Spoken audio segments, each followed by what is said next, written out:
My favorite. It's Judd's Hockey Show. And welcome into Judd's Hockey Show. Recording this on Monday because it's Christmas week, so we're at full strength. Judd, Jessi Pierce, Bardown, Beauties, and also does a great job covering the Wild for NHL.com. AJ Fredrickson, always co-hosting and producing.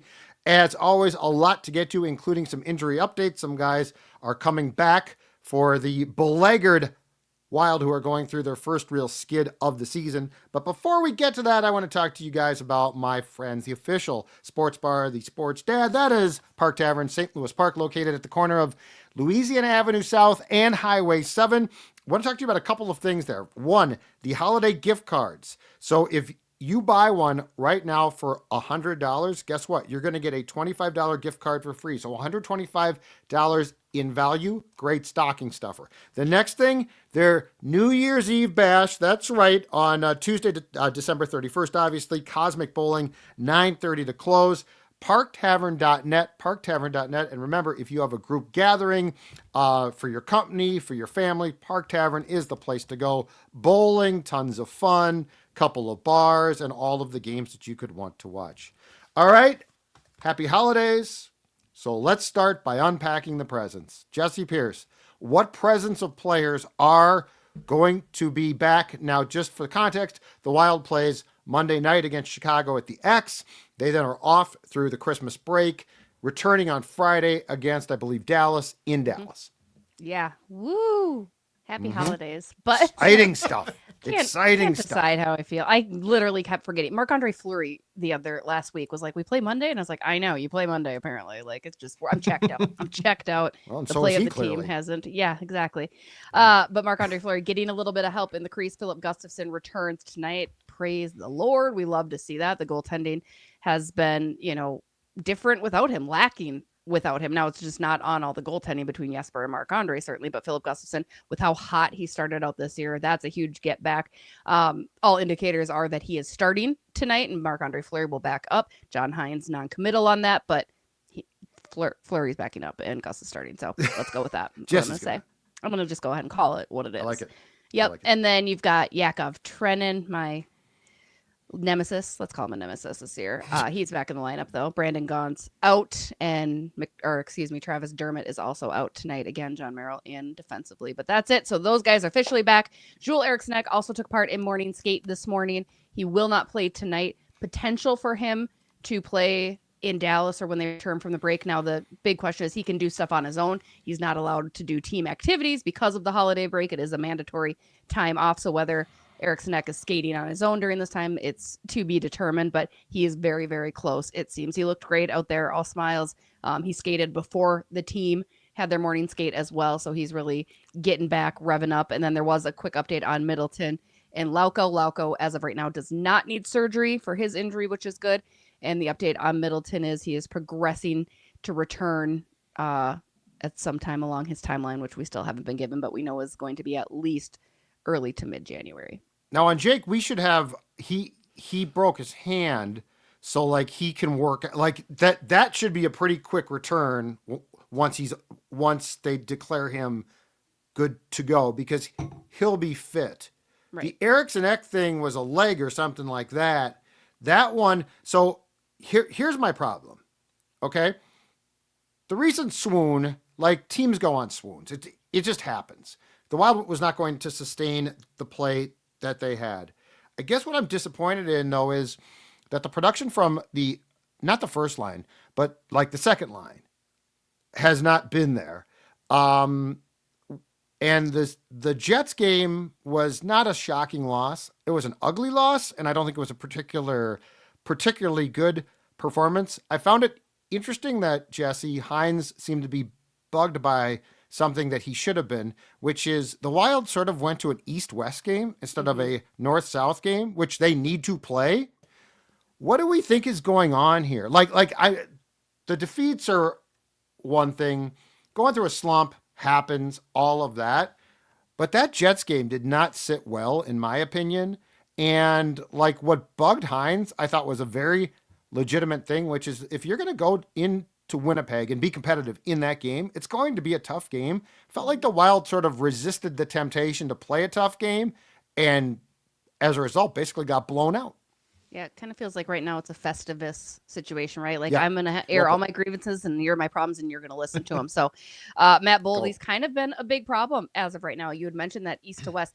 His style has completely changed and he's going more east to west and doing more of that rather than going toward the net, playing the game he had. And in general, it seems like the Minnesota Wild has lost that identity a little bit, what had made them so successful about playing north to south and about pushing the rush and trying to attack and generate those opportunities. And I think you're right. I think that Winnipeg loss was the first one where you really saw some of those glaring issues. I do think the other losses prior to that, Minnesota didn't necessarily play terrible, even if the score might have indicated otherwise. I don't think it was indicative of how the Minnesota Wild play, with the exception of that Winnipeg loss, because it was a bad loss. It just, you weren't getting anything from anyone else. And even Kirill obviously had a tough time generating anything on the offensive side. And your defense is kind of sitting back a little bit too much too, which when you don't have the hot-handed Philip Gustafsson in net, that's not great. And yeah, right. Hines kind of reiterated a little bit of that frustration this morning at morning skate, saying we've gotten away from everything that we were in the first half of the season. That's for first quarter of the season, right? And he's like, so it's just kind of reminding the guys who we are, what we had done up until that point to make them successful. And again, the thing I love about Hines is he's always stressing those minor details, those little battles that should have been won that were lost, those little, puck tendencies that maybe the Minnesota Wild aren't jumping on the rebounds like they had been at the beginning of the year. They're not going toward the net. They're not doing, again, those things that had made them so successful. And unfortunately for them, it's a slump that they need to stop. Minnesota's done a nice job this year of beating the teams they should beat for the most part, right? I mean, they are doing a good job. So you need to do that again tonight. You need to do that against the Chicago Blackhawks, who are still down and out a little bit on their end. So yeah, I think tonight they need to get back to their game, especially because you're looking at Dallas. And again, the schedule isn't getting any easier from here on out. Mm-hmm. Yeah. And I feel like that's been the biggest thing. And you just expanded on that point perfectly, but I'll ask both of you, maybe this is how worrisome is it that they lose a Joel Eriksson Ek? They're down a Jake Middleton now, and they obviously have been without Gustafsson here for the past handful of games. But losing those guys all of a sudden makes it seem like they just can't play their identity Minnesota Wild brand hockey anymore. Like that to me that makes me seem like this team is very fickle at times. Like a well-constructed team that's going to make a deep run, I feel like, sure, you get punched here and there, but you're going to stick to your style of hockey.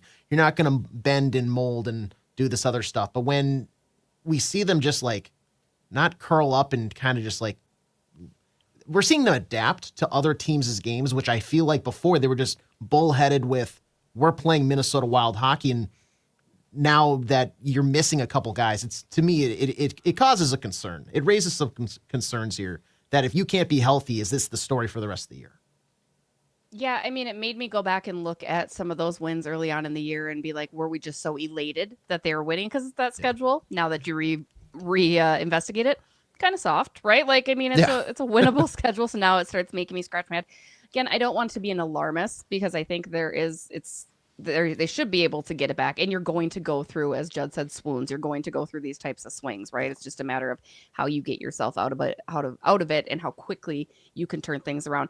I'm more curious as to the depth. Now, it was an anomaly and kind of crazy to me that the scoring was continuing throughout the top two lines even, right? Because you're so used. Now you're reverting back to that one line scores or nobody scores, which is a huge problem because that was what hindered them last year. And right now you're not getting that secondary scoring. You're not getting that complementary scoring. And it does kind of seem like, well, why? Yes, we all know what an impact player Joel Eriksson Ek is. We've seen that for years and years when he goes out of the lineup. But Minnesota has previously been able to get through it. And it's almost like they're exhausted and don't want to have to face that adversity. They're not trying to have that next guy up and that next guy mentality almost for whatever reason that might be. And I can't figure it out because it's like, was that a flash in the pan that they had extra scoring that, but there's a regression of Ryan Hartman a little bit. There's a regression of Matt Boldy. Johansson, you're seeing not just, we're calling out, number 12 because he was so electric to start the year, but there's been those little regressions then coming at an inopportune time when you're without Matt Zuccarello, when you're without even Lauko, who I think is a valuable fourth liner for sure, and without Jake Middleton too, who's contributed a lot offensively this year in addition to being so stagnant on the blue line. So you need to get everybody bought back in. I'm not saying that they've checked out, but there's just got to be something different for them to go back to the way that they were playing in October, November, when they looked like a top team in the league. And I think it's fair to say this. The reason why, at least personally, I'm toughest on Boldy is because I know that there's way more there. And I know that when he goes into these slumps, they're not excusable. Like, he can't play an East-West game. Like, if he's doing that, he is basically screwing up the entire process. And there is no reason why he can't, I said this, Jessi, to AJ on Friday, there's no reason why Boldy can't drive that line. Like, he's that good. You know, Johansson, we all know. I think all of us agree. He's not a second-line guy. I mean, I don't have any time for him because he's in, he's out, he's whatever. But the Boldy thing drives me crazy because he is a key part here. And, like, I want to see him succeed because I know when he succeeds, he's really good. The Hartman drought, which goes back goal-wise to November, is remarkable. But it's also, like, I hate when he goes through slumps and gets frustrated and starts to do dumb things. But that being said, he is a third-line guy. Sure. Like he's not. So Boldy drives me the most crazy because he is a second-line guy. I guess my question is this too, Jessi. Where are we in your mind with Liam Ogren's development? Because, like, I understand that the team is, careful with guys. Rossi is exhibit A. But that being said, I wouldn't have any problem at all with Ogren being used on the second line wing and, like, Johansson being on the third or fourth line or in the press box. I don't care, wherever he is. But, like, where do we stand there? Because he's the one guy that I look at as far as talent goes, and I get it. You don't want to play him on the fourth line here because then he's not going to play enough. But when you feel that he can play here, I think he could bring something that you're definitely lacking. Yeah, I mean, I know a lot of people have been clamoring for that, and rightfully so. Liam Ogren made the team out of camp, right? And I think he, of all people, felt that he could take this opportunity. And as we knew, even heading into camp, it's a numbers game, and he was going to get pushed out, right or wrong. That was just what was going to happen. And as we've seen number 13 just be awful, I would absolutely enjoy having Liam Ogren there. I think they're just so overly cautious. They don't want to bring him up and have him potentially sit, or they don't want to bring him up and have him lose the confidence that he's really found in Iowa. He's crushing it in Iowa, which is great. I mean, that's something you want to see, but you're right. When do you pull that trigger to finally say, hey, let's see how that translates? Because he's certainly, for all we know, he could be a great American Hockey League guy, right? I don't think that's the case, but we don't know because we don't get the opportunity to see him until he has to. I think if this slump extends much into January, then you have to, because you have to at some point make some changes in general, right? Like, you have to just take a look and say, hey, this is not good enough. And you know what? I do like the recalls of Ben Jones. I think he's been very serviceable, and Devin Shore's been fine. But it does kind of feel like, well, we've seen them. We've seen Travis Boyd. We've seen Brendan Gaunce. I think it's now time you dip into that Liam Ogren well. So if you lose the next even 2 of 4, call him up. Let him come in, get a game, because we know he can score. And he's a special teams guy too. Like, put him on the power play, man. Like, put him, somewhere out there. You need some help offensively, and he can score. I think he'll come up and do fine. If he stinks, well, the team's losing anyway, so what the hell, right? Right. Yeah, and that feels like a very reactionary thing that we've touched on that with John Hines all season long. Like, he's a reactionary coach. That, I think it's a win-win, just because, and even in the sense that they might be still losing games, it's a win-win in the sense of then getting a look at Ogren. You're getting him potentially some higher minutes than the Husnadina of, like, fourth line stuff that he's getting right now. And plus, it might send a message, if Marcus Johansson gets demoted or something like that in replace of a Liam Ogren, take him off the power play as well. All of a sudden, hey, that might light a fire that could then get that depth scoring that we saw in the early parts of the season. Maybe it returns. You never know. If the Rangers can healthy scratch Chris Kreider, for crying out loud, then you know what? I think we can healthy scratch a Marcus Johansson or a Yakov Trenin. New York is wow. Oh, they've gone wacko. They've Rangers have lost their minds. They have wacko. lost their damn minds. Yeah, they got real problems. I think the GM might be in trouble there. I think Drury might be on the way out at some point here because they've done some weird stuff. But yeah, they are definitely. But yeah, and Johansson, I just don't. You know what? I don't know there's any saving him. He's never going to change. He's never going to change. And Trennan the thing with Trennan is, I agree. The contract is ridiculous. That being said, he's like a fourth line guy. Like that's all he is. Like Johansson's masquerading as a second line guy who some nights gives you the effort of a fifth line guy, and you don't have a fifth line. So that's what kills me about that. Thank you for clearing that up. You don't have a fifth line. You don't have a fifth line. He plays like he should be on the fifth line. And like John Hines, and look, one of the things I gave John Hines a lot of credit for was when this team was going well, I mean, they were giving, and we beat this term into the ground at the time, AJ, but a professional effort. Like they were going out and giving you, if nothing else, a really solid game. And when you go, the schedule wasn't great to start with, perhaps you guys, but when you go on the road for 7 games and go, 5-1-1, like that's damn impressive. I don't care who you're playing, because that's where you can get in trouble. And I want to talk about the context of the struggles and what it means, because it's far from fatal right now, but it's an interesting situation if, to Jessi's point, they continue. But first, Jess, let's talk about your friends at Swing Lab. You know what? If you're frustrated with the Wild, focus on golf season, perhaps. Focus on golf season. Hopefully the Minnesota Wild won't be hitting the links too early this off season. But hey, you know what? We can hop indoors out at Swing Lab Performance Golf in Lakeville. They've got you covered with a state-of-the-art facility that utilizes TrackMan technology paired with Swing Catalyst video analysis in the luxury of your very own private room. Their 2-person best ball match play series begins January 6th and runs through March 24th. Be sure to sign up today. Plus, you guys, you can get 25% off simulator bookings of 2 hours or more with promo code XMIS25 at checkout. Get out to Swing Lab Performance Golf in Lakeville. I had a great time out there. I'm looking forward to getting out there more. So my swing will look far and improved from that video clip. Hopefully this summer once golf season gets back around. Did you make the putt? Probably. I'm good. I'm a good mini golfer. We conveniently cut the putt off. Might not have made the putt. The hole was just out of frame. I was trying to watch the putt, and then it's like the putt is gone. Very convenient. Yeah, I tried. Well, we're valuing. You know what? I'm casting. But you know what? No Swing Lab stones Performance here on golf helps me with my swing and everything. So yeah, exactly right. In fact, we should get a new updated shot of your swing in a couple of months to see how much more. To see the perfection of that swing now. Beauty. All right, let's talk about the struggles in this context. And so the Wild is at this point 4-6 in their past 10 games. They have lost 4 consecutive games. The one win came against the Flyers a week ago Saturday. So they're now in the Central Division in second place as we record this on Monday afternoon.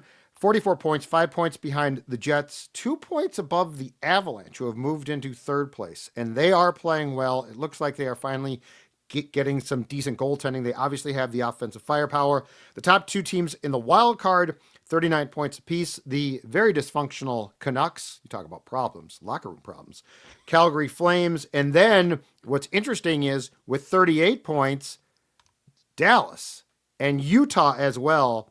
They're the first 2 teams out of the playoffs. So the Wild, 44 points. Dallas at 38 points. So like we're talking about like if this slump continues, a team that about 2 weeks ago was in first place in the entire league points percentage wise could find itself out of the playoffs. And this is where I want to talk to you guys about this. As far as you're concerned, start with you, Jess. Who is, in your opinion, what is the potential of this team? Because they got off to the great start. They did a lot of good things. They've got guys hurt. I get that. But we just talked about the lack of depth scoring now, and some key guys that actually could contribute aren't contributing. So what is your gut feeling or your professional opinion, being at practice a lot, talking to players, about who this team actually is in terms of potential for this season? I mean, they're definitely a playoff team, right? I think they will get into the playoffs. They've asserted themselves too high up now to really let that falter. I mean, it's possible. It's happened before, but yeah, I was going to say it'll be fine. But it is. I think seeing that lack of depth, and again, because there has been no answer for the special team struggles, that is not a contending team. You are not going to make it through the playoffs if your special teams continue to struggle on both ends like they are, and if you don't have consistent scoring. Now, the other interesting thing is their past couple losses, I haven't really seen a 60-minute game out of them. Suffice to say, I think the Vegas game was a 60-minute game, but I think that's what's also really lacking. So they need to get back to that. I think that's first and foremost, because even if you're without Ecker, at least put together that 60 minutes of hockey where you are trying, because as you'd mentioned, Judd, too, it looks different. Like you're kind of that Winnipeg game, it was just, maybe we'll show up, maybe we'll do this. You're not getting it all the way until the end, or you're not getting that reboot in the third period that we have seen a little bit this year and last. So, again, playoff team, it's just hard to believe that they're a deep run team based on the inconsistencies, the lack of depth, and then the lack of production on special teams. So that makes it hard to be contenders. Mm-hmm. Yeah, I mean, the special teams thing is the biggest thing for me because that's been the indictment, I feel like, all season. We saw the depth and we saw the full 60-minute games for an extensive period of time at the beginning of the year, but the same thing we kept harping on was like, this penalty kill has to get better. The power play, it had its moments. It's been a little cold, but it's fine. The penalty kill has just been atrocious. And when you were you saw it against the Jets on Saturday night, that's a good power play. That's a good team that you're going to face in the playoffs. And if you come up against them, if you take a penalty, you're going to put yourself down in the hole. Yeah. That's going to have a swift exit out of the first round, and you can book those tee times for the following week. I mean, the bar has been raised. I think we all, if my memory serves me correct, I think we all predicted they were either like just missing the playoffs or probably a wild card team at best. Mm-hmm. But the bar has been raised higher to where I think that they make it in that top 3 of the division. And I think that says a lot about how they started. But the problem is now we're shifting back to, I feel confident that this team is probably you get in, hopefully you can make a run. You probably won't. And then, get back at it next year. So it's unfortunate to say, but I don't have that this team can make. They're not giving off the vibe of a deep run playoff team like they were maybe a month ago. I feel like the Avs are coming as well. Yeah. It looks like they are. I mean, Georgiev was so bad in goal. They traded him to the Sharks. They've improved in goal. But it's not a very good improvement. Like their goaltending situation is still. But you just got to stop the puck. Darcy Kemper won a Stanley Cup, and he wasn't that good. He was never that good. He's gone from the Kings to the Capitals, back to the Kings now, and he's not terrible. But I mean, when you've got Makar, McKinnon, Rantanen, right? Like that's a hell of a team, and they don't have the depth that they once did. But here's my concern. Eriksson Ek's a really good player. I really like him. Like he is a good all-around player. But if he's this important to that, like if you can't remove that chip for it's been 9 games, you guys. It's not been like 2 months.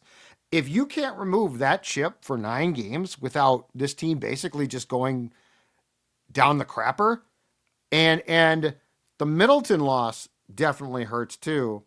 But I would have just hoped that you would have had enough guys to pick up the slack. And I think the Eriksson Ek one bugs me the most because that's one where it's like, okay, he's a good player, but his name is not, the last time I checked, Kirill Kaprizov, and he doesn't wear 97.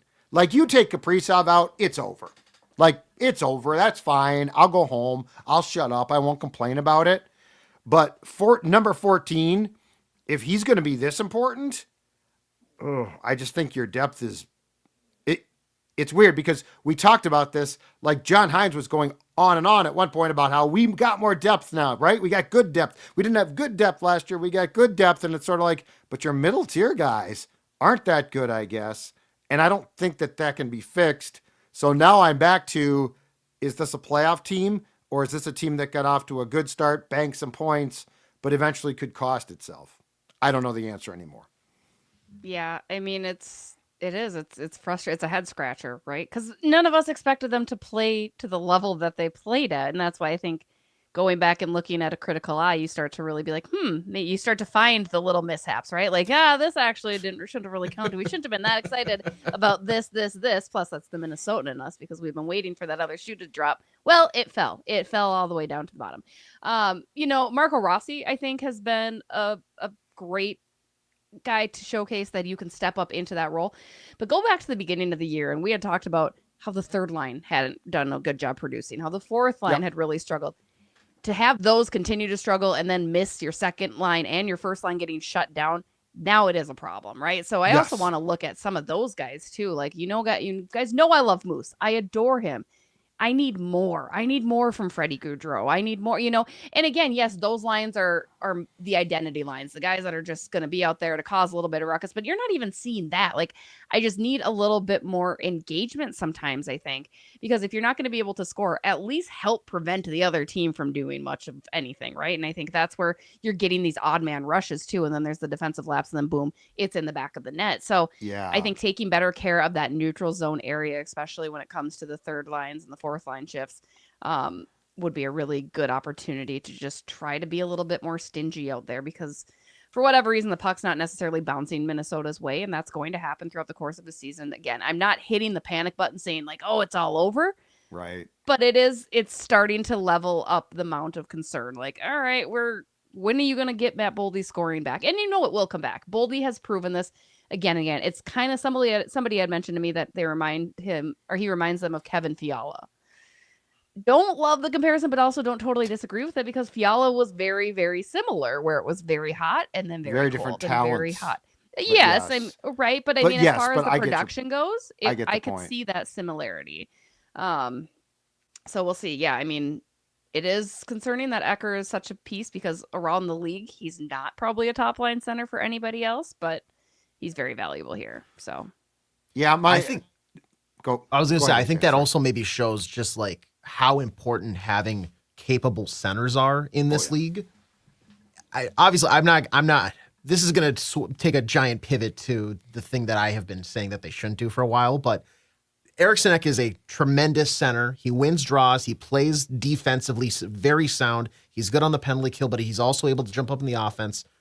Without him, you have one, I think, passable center, and that's Marco Rossi, which is why if you make a move and he was to get sent out the door, you need another center immediately back in. I don't see one on this roster right now that can step in. We've tried it. Ryan Hartman has tried it here the past couple of games. You're right. That's not an option. Freddie Gaudreau's been bumped up to the second line.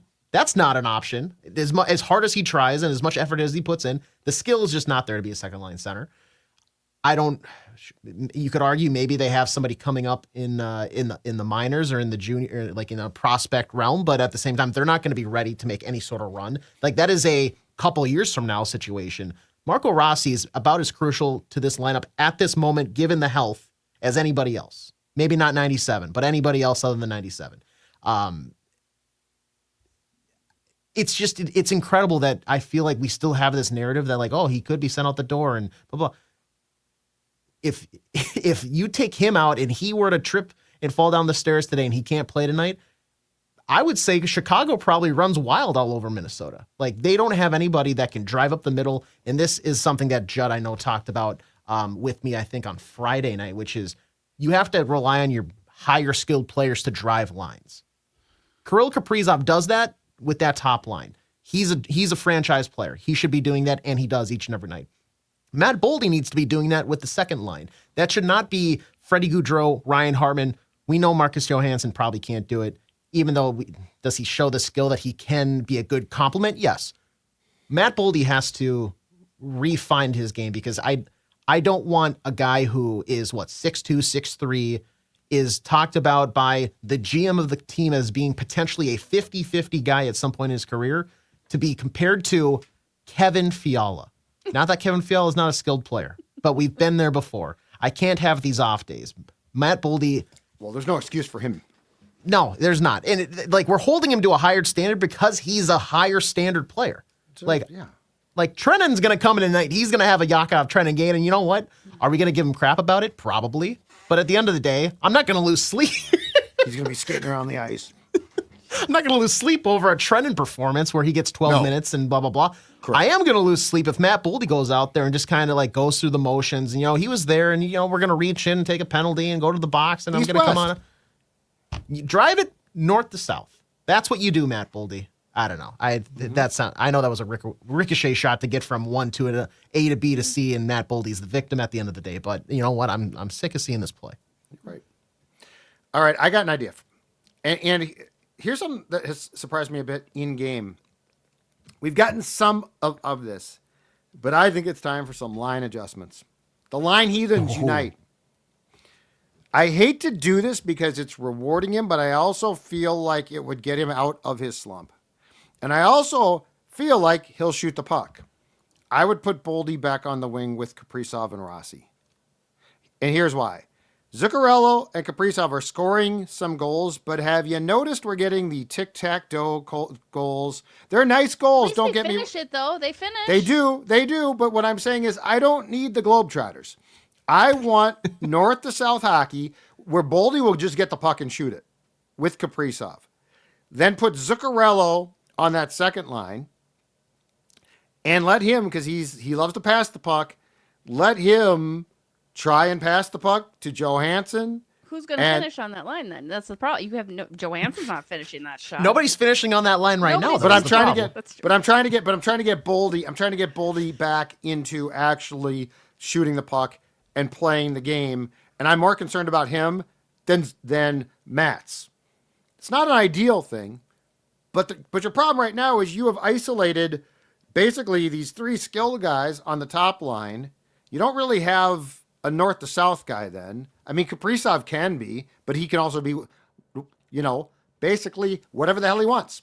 So I'm trying to put together some combinations that would give you a little bit more of a spark for Boldy. And I'm not really worried about Mats that much right now. Not ideal, just a thought. Can I run a stat by you guys real quick? Unplugging him and plugging him back in, or just mentioning him that he should shoot the puck. Just Wi-Fi? I don't like the fact that since he was named to the U.S. team I thought about the Four this too. Nations Faceoff, that he's basically checked out on the season. Yeah. What were you going to say, H? Brett Marshall put this out on Twitter the other day, but he said that Kirill Kaprizov on Matt Zuccarello's 7 goals on the year has assisted on all of them and has been the primary assist on all but one of those. Are you worried, that Matt Zuccarello just can't survive on a second line that doesn't have 97 on the ice? No, because when Kirill's been out of the lineup, I think Zuki's been fine. Like, he's kind of stepped up and lifted that, right? Like, I'm going back to last year. Like, Zuki was good. Like, we're very harsh on him, maybe because he's just got that self-deprecating attitude on himself. But, like, Zuki's always been okay without Kirill. I think Kirill definitely helps him. That's his security blanket and vice versa. But, and even look at Marco Rossi. Is Marco Rossi the same player if Kirill's not there? I don't know, right? Yeah. But on the second line, he was, yeah. Although that second line, before Ek got hurt, that second line was producing a bit, right? Churning, man. They were going, Yeah, so it feels stagnant right now. And I don't hate it. I was really disappointed Saturday. I thought that Jets performance was, I get it. It's back-to-back, which I had to hear about on FanDuel Sports Network 75 bleeping times, back-to-back. It's so unfair. My God. Back at an earlier start, 6 o'clock. Yeah, and they fly charter, and I heard that the drinks weren't cold, but that's just my own personal reporting. I get all that, but I thought that performance was, look, you lost, I get that, but how you lost was, and I think John Hines, rightfully so, was pissed off, and he should have been about that. We were talking about things that might haunt players' dreams. Honest to Pete, face-offs haunt my dreams. I don't know how you don't win a face-off ever. And yet the percentage, they kept saying, oh, they're actually winning, blah, blah, blah. I'm like, what draws are we watching? They didn't win that one. Well, and a PK. Yeah, no, that's... we've been talking about this for 2 weeks now.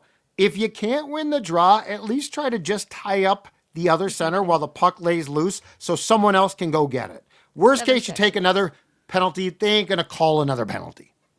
7 seconds, 5 seconds, 6 seconds, 4 seconds, 14 seconds. Those are the scores of power play goals in their past couple games because they've allowed power play goals in every game but one in this losing streak. It just... I know. It's mind-boggling. And it starts with that face-off. And it's getting remember, to the point face-offs matter for those analysts that are they don't matter. They matter. Obviously, they matter so much. They matter so much. It's starting to be like an anomaly. I understand there's a skill to it, but also, yeah, at a certain point, it's you can dumb it down to a coin flip. And I don't know if anybody else was forced to read this in school, but Rosencrantz and Guildenstern, like the spin-off of like Shakespeare or whatever, where they do the coin flipping, blah, blah, blah, and they'd flip a coin and it lands heads like 284 times or whatever. That's what it's feeling like. At a certain point, it's got to come up tails, and they're going to win a face-off, but they're just not doing it. They have everything going against them, but there is a little bit of a game plan that I feel like they're just not doing, because Judd and I were right on top of I'm trying to think. What was that? What was the game most recently? Game? The Utah game. The most